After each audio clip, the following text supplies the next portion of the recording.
Hi, you guys. Welcome back to the I Believe podcast. I am joined here with Reagan Lambert, correct? Yeah, Correct. Reagan Lambert. And he is from Horseshoe Bay, Texas, about an hour west of Austin. And he was diagnosed with choroidal melanoma in 2016, October 2016, excuse me. And so he lives currently in Texas with his wife. And I'm going to pass it over to you so that you can introduce yourself briefly. Tell us a little about who you are as a person outside of OM. Okay, Danae, thanks for having me. I grew up in Austin and went to school there. I met my wife in college at a place called Southwest Texas State. It's now called Texas State University. It's in San Marcos, pretty close to Austin. And we've been married 45 years. I have two children, a 38-year-old daughter married and a 34-year-old son who has two boys, which are our grandkids. Retired. We both retired in 2020, so we were 65 years old at the time we retired. I spent 30 years in full-time ministry with the Fellowship of Christian Athletes, which is a national organization. We worked with middle school, high school, college athletes, coaches, and kids, students, and loving retirement, although the diagnosis I had, I was 61, so I still worked for 4 more years after that happened. But we're loving retirement and play golf and hang out with friends, and it's good right now. That's wonderful. And I'm always just interested to hear, what people have done with their life prior to this diagnosis and to kind of see like what changes after as well. So I think that's pretty cool that you guys have been able to do so much and that you had such meaningful work ahead of this. And I'm sure that the kids that you worked with absolutely loved you, like just from the 5 minutes I've spent with you. Well, so Reagan, can you tell us a little about, what led to your diagnosis in October of 2016? What happened? Sure. I just while watching television for several weeks would see flashes of light going, from one side to the other in my right eye, basically like someone was pointing a flashlight and moving it across. So I went to see my optometrist, a friend, but also that helped me with glasses, reading glasses at the time. I never had worn glasses or contacts. And he had just purchased a new machine for taking pictures of the eye. It was called Optus, and just an amazing machine for an optometrist to have, to be able to really scan the outer reaches of your eye. And he saw what he thought was a retina tear, and but couldn't be sure, so he decided to send me to a retina specialist for further tests. So I went to one in Austin, and they had multiple locations. One of the locations, the one I actually went to in the beginning, was not the biggest and best. It didn't have all the equipment, but that's where he sent me. And so they did the test, and they said, we think it could be a retina tear, but we also think there's a 30% chance you have a tumor. And like you and probably everybody else, I had never heard of eye tumors. I had a skin melanoma in 2009 on my back that was taken off, and that's what I went to initially. That's what I thought it was, and found out later it had nothing to do with that. But so they said, we're going to send you to our downtown office where we have better equipment and more equipment, and we're going to do more tests. And it was a Friday, though, and it was late morning, and they called to see if I could get in. And the doctor said, yes, I'm actually leaving at 3 o'clock to get on a plane to go to an ocular oncology convention in Chicago. But if you can come right now, I'll stay here. And so obviously we did. We drove over there, Debbie and I, and we walked in the office, Danae, and it was dark. I mean, there was nobody in there except he and this technician. So it was kind of spooky just to begin with. You normally see a lot of people and lights, and It doesn't help that it's October. Phones are ringing. Spooky Yes, October. and it's really close to the 31st, too. Yeah. So we went over there. They did dye tests. They did the ultrasound. They did all the pictures, and they came back and confirmed that I had a choroidal melanoma. And then they went on to explain what that was. And the treatment to us, which was, they said they would place a plaque over the tumor, and it would have radiation pellets in it, and it would time release over a few days, and hopefully that would kill the tumor. So we asked them how many they had done. And I'm sorry, I can't remember, but he either said none or a couple.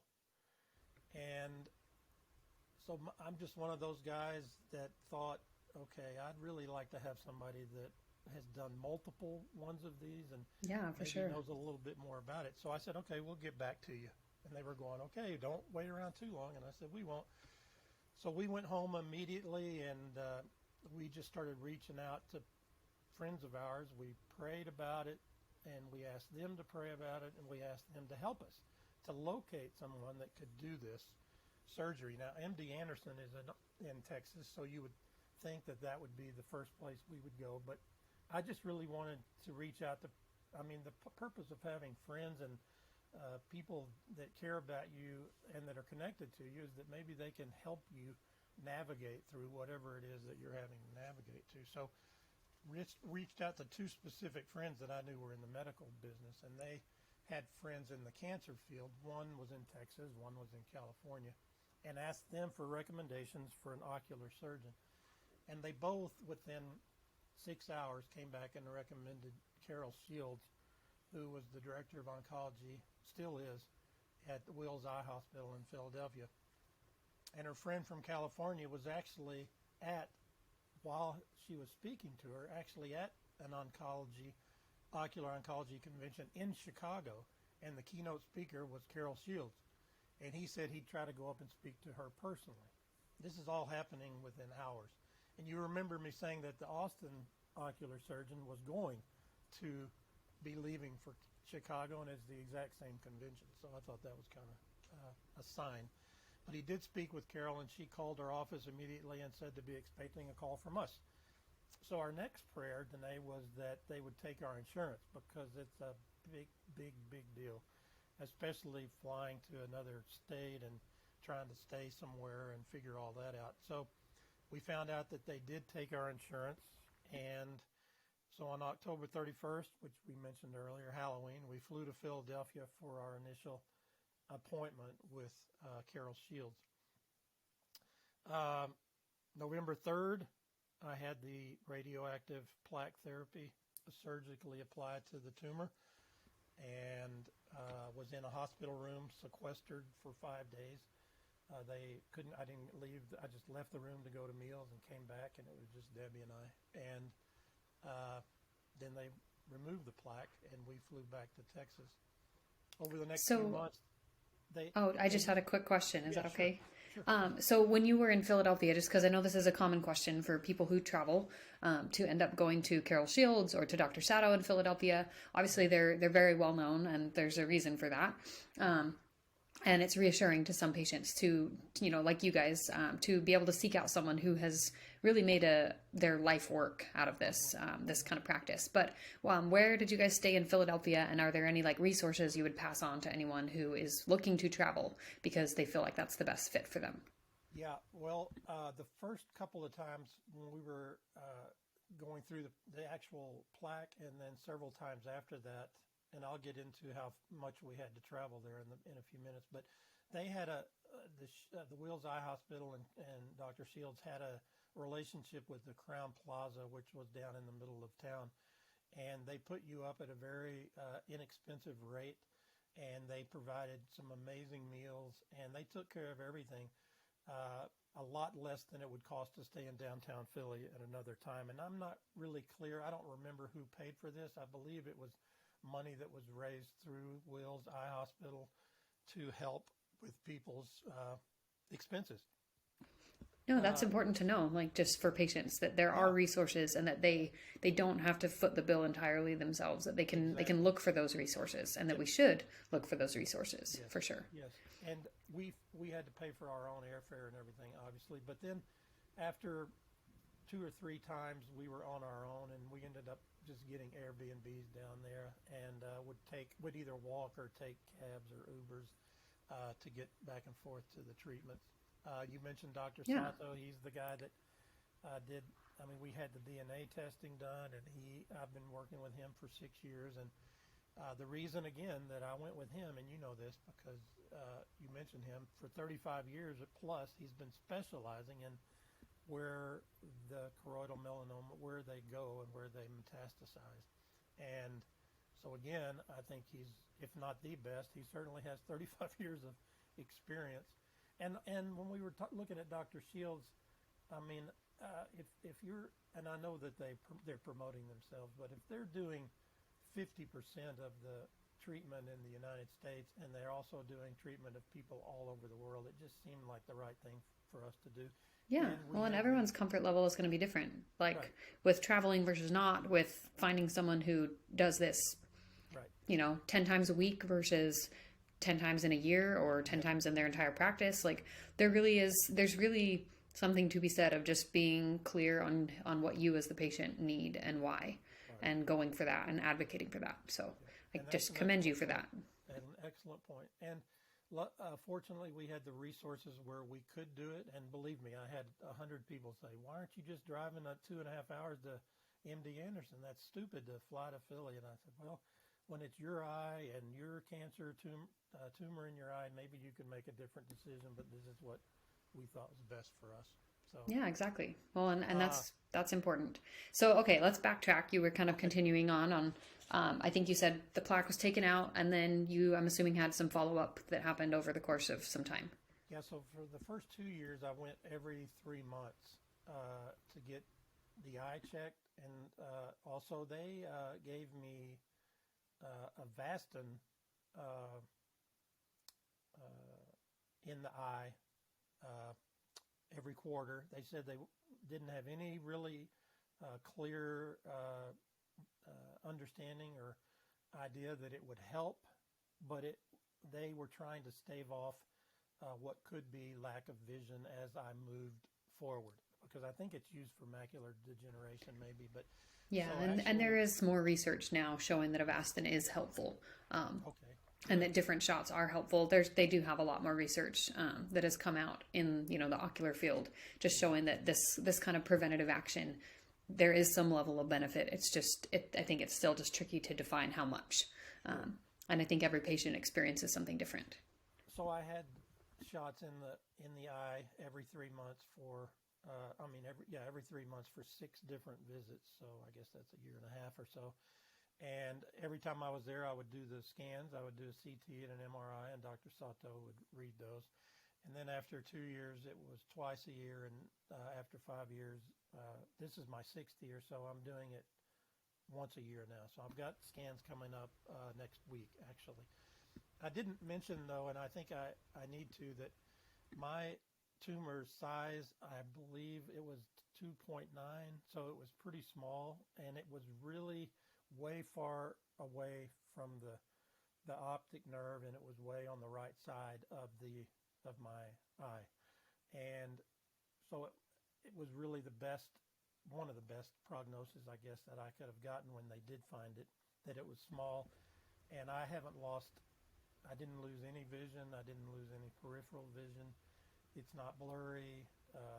And I still get it checked once a year. And I just had it checked last week, and it looks great, and there's nothing happening right now. But yeah, I know that can change on a dime. And like you, I've listened and heard you on the scans are something that we deal with and will deal with the rest of our lives. And you just have them done, and you wait to hear what's there. And it's gut wrenching. It's hard, but everybody's dealing with something. And in fact, I'm going to throw this out there. We just found out my wife 2 months ago was diagnosed with breast cancer, and she's 67 years old. So we're dealing with that now. So it's not just me. It's not just you. It's not just her. There's so many people that are struggling with things. It's just ours happened to be this choroidal melanoma, Danae, that most people have never heard of. Yeah. Or didn't even know existed. So what you're doing I think is magnificent, and I thank God for what you're doing, and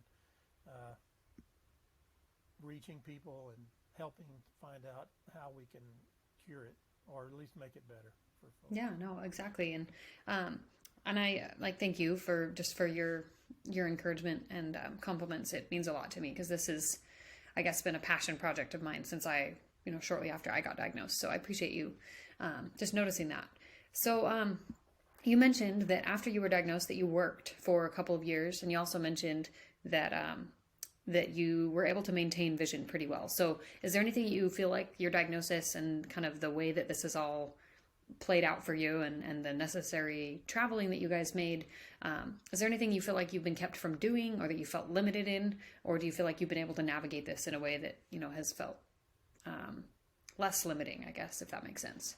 Yeah, I haven't not been able to do anything that I want to do, and I play golf and I still run around and work out and things like that, and never had any issues or problems at all. I was told, as I'm sure most people are, that I should be wearing sunglasses all the time when I'm out in the sun, and so I started doing that. I'd never done that on the golf course in the past, but I started doing that 6 years ago. Now you just look super cool.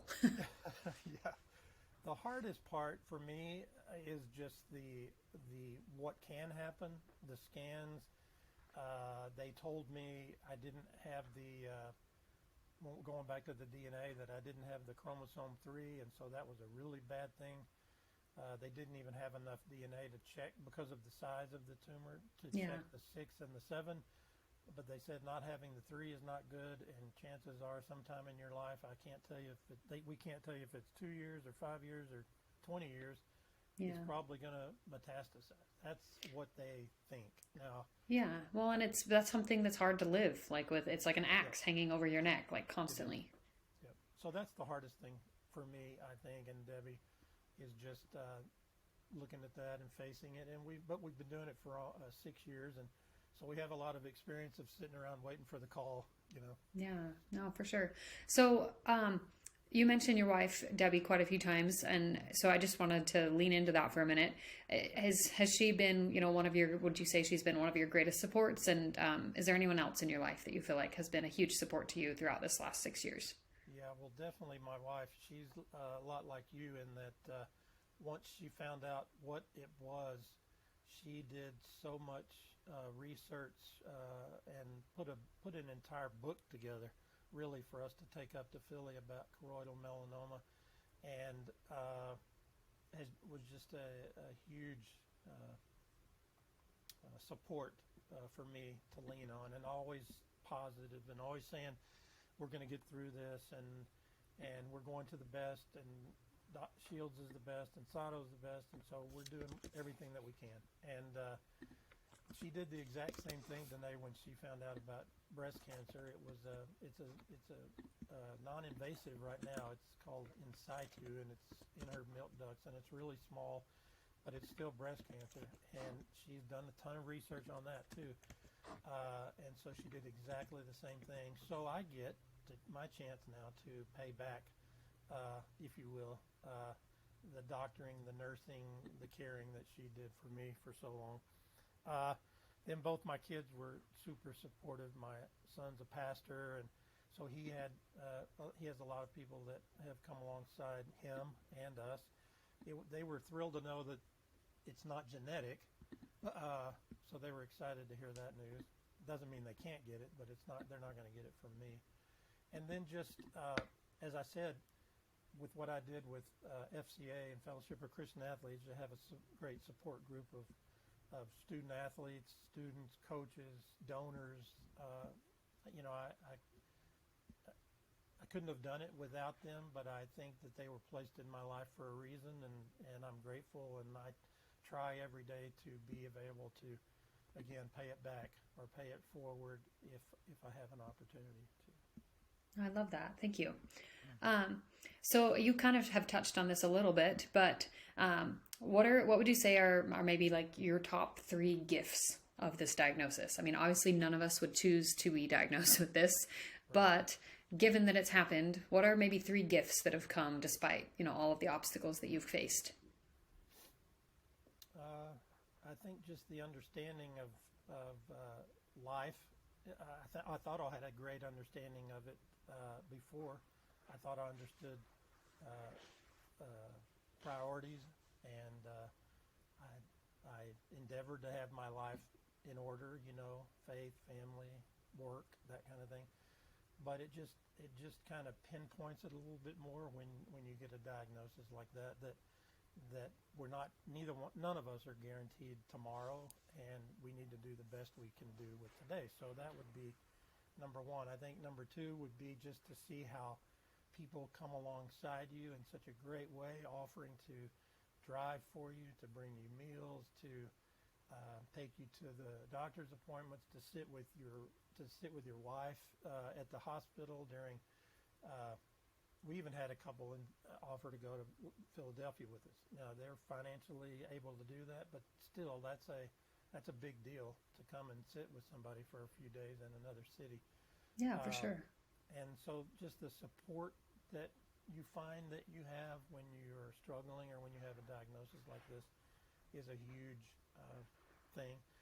And I think number three would be empathy for others, because I mean, it's funny that someone that's in ministry would say that they're not passionate or have big hearts, but sometimes I did struggle with caring and feeling. It wasn't one of my greatest spiritual gifts, and so this and when I would hear people talk about things that were going on, it wouldn't impact me maybe like it should. Now, I'm not saying I'm crying every time somebody says something that they're dealing with, but I do feel a lot more empathy and a lot more caring, and I think it shows to other people. So that would be a huge thing that's come about in my own personal life because of this. Oh, I love that. Honestly, that's beautiful. And I think I completely understand that, because I feel like I feel that, and I feel like many patients that I know, there's just a greater compassion and a greater empathy for what's going on around you and for other people that you find who are dealing with this diagnosis.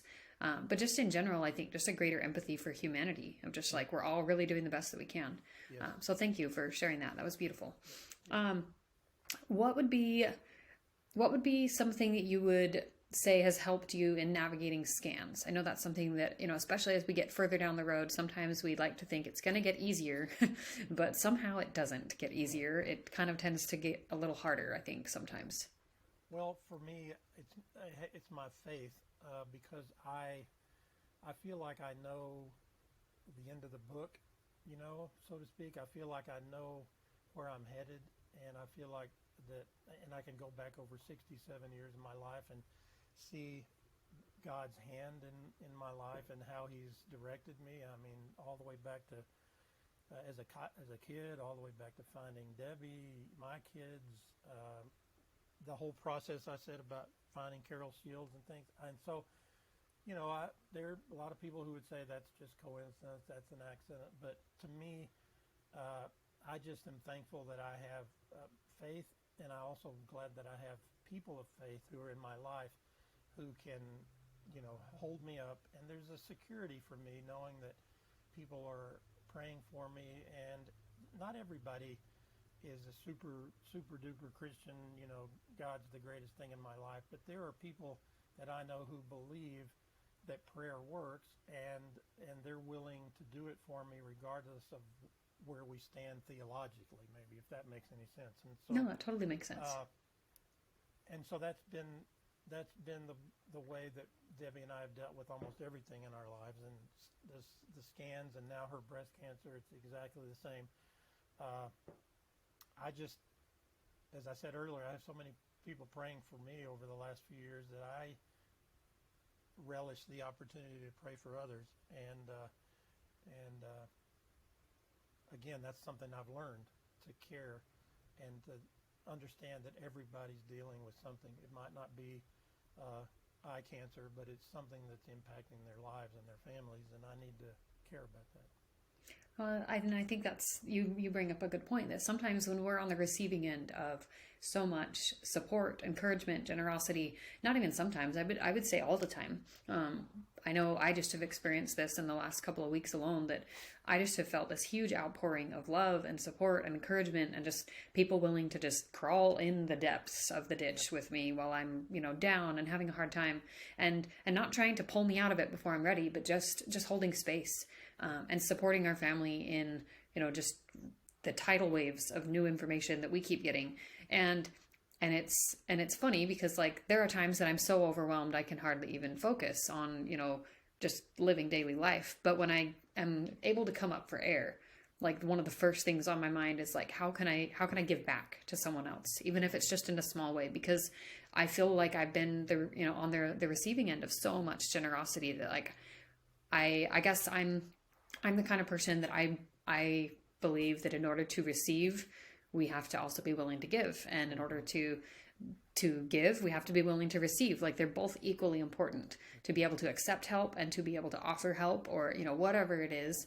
And so I'm always grateful when I find a small opportunity or large opportunity to, like you said, to, effectively, like, pray for somebody else, or to offer some kind of small service, or just some kind of a, like, hey, I remembered you were looking for this. I found this at the store for you. Like, it's over here. I'll go pick it up.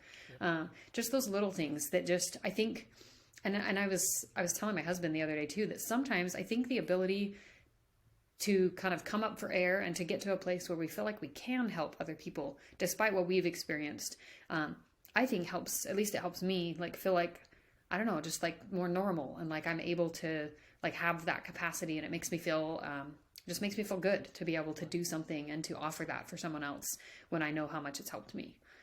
So Well, I think that's an important thing for meaning. That I hope, like I said, I'm 67. I've been dealing with this for 6 years. I'm also found out at 60 years old that I was a type 1 diabetic. So I've had asthma. I've been dealing with stuff. But you really are, and I haven't known you that long, first time we've actually spoken, but you really are an inspiration to me, and I'm sure to everybody else that listens and watches what you're going through. I can't imagine going through what you're going through. You started at 28, I believe, and you have 3 children, beautiful children, and a husband, and you're doing this after only 2.5 years in, and you really are, and I just want to encourage you, and I encourage everybody that knows you or that's listening to you to lift you up in their daily life, whatever that means, whether it's prayer or encouragement or a text or an email. But you need it, you deserve it, and you really are an inspiration to me personally. Thank you. I'm going to try not to cry, because that's all I've been doing all week, is just crying. Okay, But no, thank you. That really means a lot. Well, I guess just to end, if it's okay if we just cover, what would you tell someone who's brand new to this diagnosis, whether they're in their 20s or their 50s, or 60s, I suppose, is when you were diagnosed? Well, I think it's scarier maybe than other things like that you would go through illness as an illness, because it's so maybe rare or something you've never heard of, and but I think you've got to dig deep, and you've got to treat it like the next step, and there's no looking back. All you can do is look forward and use the resources that people offer you. You do your homework, find out everything you need to know, decide what's best, as you said, for you. You're the patient. Decide what's best for you, where to go, how to do it, but to just embrace it might be too strong a word, but to just accept it and move forward, because no matter what you believe, I think it's pretty documented that an attitude, a good attitude, and an attitude of hope, and an attitude of I'm going to deal with this and we're going to get through this, actually is cathartic, and it does help. Doctors would say that it helps you get better. It helps you heal. And so you got to have a positive attitude. And it doesn't mean you're not going to crash. It doesn't mean you're not going to cry. It doesn't mean you're not going to say, "Why me, Lord?" or whatever you would say. We are going to have those times. We're human beings. But not to live there. When you get through crying and when you stand up and you face it. And and always, let me finish. I want to finish this with this. In the 30 years that I was working with FCA, I would talk with people that were struggling with things, kids with depression, suicide, they lost their parents got divorced. I mean, you can just name it. And I would always say to them, it hurts you, but it may not be about you. Remember that this is part of your life, this is part of your testimony, and just think how many people, remember the lady whose kid got killed by a drunk driver, and she founded Mothers Against Drunk Drivers. She didn't ask for that and didn't want it, but just think how many people she has impacted through Mothers Against Drunk Drivers. And I would say that to you, Danae, and there's no telling how many people you have impacted and will impact, and it never would have happened had you not gotten this diagnosis. And so it's not always about us. It's about how we can minister and come alongside other people sometimes. No, that's amazing. Thank you. Well, Reagan, thank you so much again for your time and just for being willing to share your story so powerfully with the rest of the community. I really feel like you said, this is one of those stories that I feel like has the ability to be long-lasting, like have a long-lasting impact for so many patients in the years to come. And I mean, let's just put it out there that in 50 years, somebody's going to hear this and they're going to feel the impact. So, I mean, I absolutely believe that. So thank you so much for being here. Is there, I guess, as we close out, is there anything else that you want to share or any way that people can connect with you if they want to reach out and connect directly with you? Yeah, I'm on Facebook, Reagan Lambert. I guess you just search by name. I don't really, I'm not on any other kind of social media, but I'd be happy to get in touch or talk with anybody through Facebook, and we can always message or whatever. So wonderful. I'm happy to do it. I'm happy to give. I'm happy to. I was going to say this because I didn't know about A Cure in Sight until I ran across you on Facebook. I got involved with the Eye Tumor Research Foundation, and that was through Dr. Shields and the Wheels Eye Hospital. So that's where I had been giving and trying to support, because they do a lot of research for patient care and trying to improve that. And but I think what you're doing is maybe even more impactful just because of the social media aspects of it, where the other might just be a pure research group. Well, and I mean, there's definitely benefit to both. Yep. There's absolutely benefit to both, but making sure that people are aware of both as an avenue of yes. ways to offer support, whether it's through financial support, as through donations, or just through I think one of the things that we really try to do here at A Cure in Sight is just make sure that patients know that their story is important, right. and that sharing that is just as impactful as a $20 or $200 or $2,000 donation to research. And would you feel please feel free to share my cell number or my email address with anybody? Yeah, I'll make sure to include that in the show notes when I have the podcast released out, and then I can actually link your direct Facebook page for people to friend you. Okay. That way, if anyone would like to connect with you in this way, then they can. I'd love to do that. Well, wonderful. Well, Reagan, I hope you have a wonderful holidays with your wife and that everything goes well in the next few weeks. And I'm going to go ahead and hit end recording. All right, wonderful.